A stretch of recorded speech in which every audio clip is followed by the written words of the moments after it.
Muy buenas noches, aquí con el señor José Nathanson, que se ha venido munido a las 22:22 horas de algo que aquí muchos en el estudio quieren manotear, que son unos quesitos y unos vinos. Pero eso lo dejamos para el final. ¿Qué tal, Marcelo? Sí, ya la producción me pidió que no me lo lleve a casa. No, que quede acá, que quede acá. 5 claves, Marcelo, para entender la gran noticia de la última semana, una de las grandes noticias, quizá la más importante en materia de comercio exterior de la firma del Mercosur, que es el anuncio de un acuerdo entre la Unión Europea y el Mercosur. Primer punto, vamos a decir, los acuerdos comerciales no son ni buenos ni malos, depende cómo se hagan, para qué se hagan, con quién se hagan, con qué objetivo y cómo se implemente. La famosa metáfora del martillo, sí, ¿no? Es una herramienta, efectivamente, o para construir un hogar. Un hogar. Primer punto, es un acuerdo sobre el cual todavía se sabe poco. Todavía se sabe muy poco. No hubo lo que se llama Next Door Negotiation, es decir, una serie de actores involucrados, sindicatos, empresas, etcétera, que estén en la puerta al lado, verificando, supervisando y conversando acerca de lo que se discute. Como no hubo esto y como las conversaciones se desarrollaron con bastante hermetismo, fue un anuncio muy sorpresivo en el cual todavía no se sabe nada. Se sabe poco, digamos. Hay algunos comentarios generales, algunas ideas generales, pero no se sabe. Se sabe, por ejemplo, que va a haber en algunos casos salvaguardas de 15 años para liberalizar ciertos sectores, pero no se sabe exactamente cuáles son esos sectores ni cuál va a ser el ritmo con el cual se apliquen esas salvaguardas, ¿no? Por ejemplo, digamos. Tampoco informaron, dieron los argumentos y los justificativos de por qué eso es conveniente, ¿no? Por qué el acuerdo... No hubo estudios de impacto difundidos, por ejemplo. Difundidos. Quiero creer que estudios de impacto hubo, pero no los mostraron. No los mostraron. Vamos a ver un ejemplo de cómo difundió la Unión Europea, no en este caso la Cancillería Argentina, sino la Unión Europea en su página oficial el acuerdo y cómo la Unión Europea sí se está protegiendo algunas críticas. Fíjate, está en inglés arriba, lo traducimos. Nos abrimos a los productos agrícolas del Mercosur, que es uno de los grandes temas sensibles para Europa, la competitividad de los productos agrícolas del Mercosur, con cuotas cuidadosamente administradas que garantizarán que no haya riesgo de que ningún producto inunde el mercado de la Unión Europea y por lo tanto amenace la supervivencia de los agricultores de la Unión Europea. Así es como la Unión Europea le está contando a las sociedades de Europa que va a proteger a sus agricultores de lo que ellos consideran el mayor riesgo, que es una inundación de productos del Mercosur. Macri, Sica, Reiser, Forí, ¿no le están diciendo lo mismo a las industrias argentinas?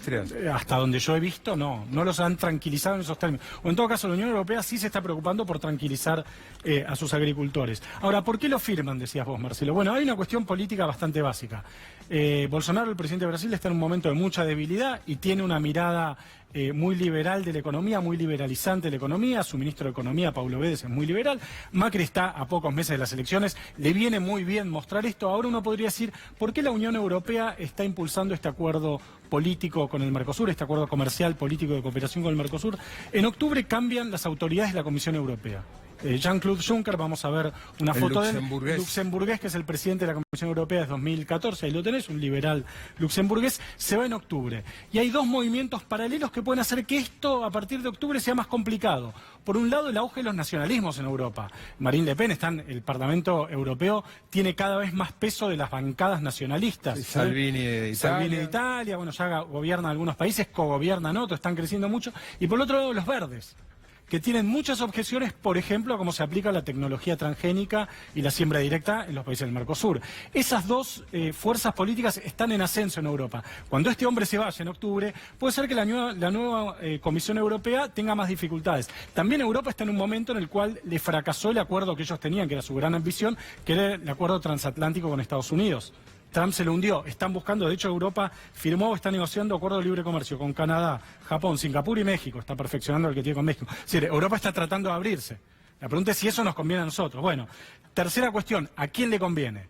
Siempre es difícil hacer ¿a quién beneficia? ¿No? Siempre es difícil hacer un esquema general. Uno podría decir, este tipo de acuerdos siempre genera un cuadro de ganadores y perdedores. Como todavía no se sabe la letra chica, es difícil hacer un panorama exacto. Ahora, a primera vista parece muy claro que esto beneficia a la industria europea y beneficia al agro del Mercosur. Sí, así han sido las primeras reacciones, claramente a favor por parte de las entidades agropecuarias, sí, del mundo de los agronegocios, claramente a favor. En las economías regionales hubo algunas dudas más críticas. Sí, por esto que vamos a ver ahora. También. Y en la Unión Industrial Argentina, como entidad madre de la representación industrial, también bastante cautela, ¿no? Sí, Marcelo, el 70% de lo que Europa le vende al Mercosur son bienes de alto valor agregado, sobre todo industriales. El 63% de lo que el Mercosur exporta a Europa son materias primas, alimentos o manufacturas muy básicas hechas a partir de alimentos. O sea, lo más probable es que esta tendencia a partir de este acuerdo se profundice,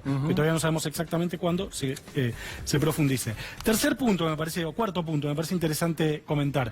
El ministro Sica dijo en una entrevista en La Nación bastante interesante cuando se conoció el acuerdo, que es una reforma estructural en sí mismo el acuerdo. ¿Qué quiere decir esto? Que un acuerdo de estas características genera un cuadro de incentivos, una serie de cambios estructurales en la economía que al premiar y castigar de manera diferente a otros sectores hacen que la economía se reconvierta. La famosa reconversión industrial que Macri está queriendo aplicar desde que llegó al gobierno, viene hablando de esto, de algún modo se terceriza a través de un acuerdo de libre comercio. Y lo mismo puede pasar... Bueno, de hecho, hoy, en una frase desafortunada que después suavizó un poquito, Gustavo Grobo Copatel, uno de los principales productores de bienes primarios, ¿no?, de cereales, soja y demás de la Argentina, dijo, tenemos que dejar que sectores desaparezcan. Sí, Grobo Copatel usó esa frase una vez, dijo, si yo tuviera una fábrica de faxes me estaría fundiendo, digamos. Una metáfora un poco brutal, pero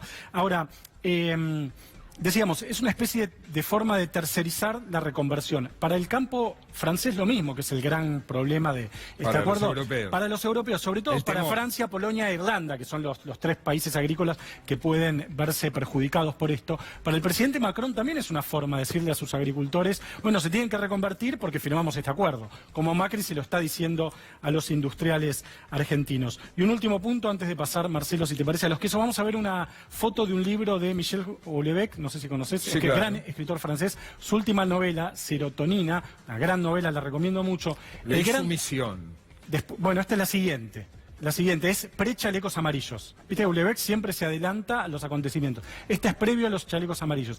El gran problema de los agricultores, el gran terror de los agricultores franceses, en esta novela, que insisto, salió hace creo que un año, son los productos del Mercosur. Están todo el tiempo temiendo que los invada la soja argentina, el maíz brasilero. Están todo el tiempo, está muy claro en esta novela. Un año atrás salió. Un año atrás, antes incluso de los chalecos amarillos.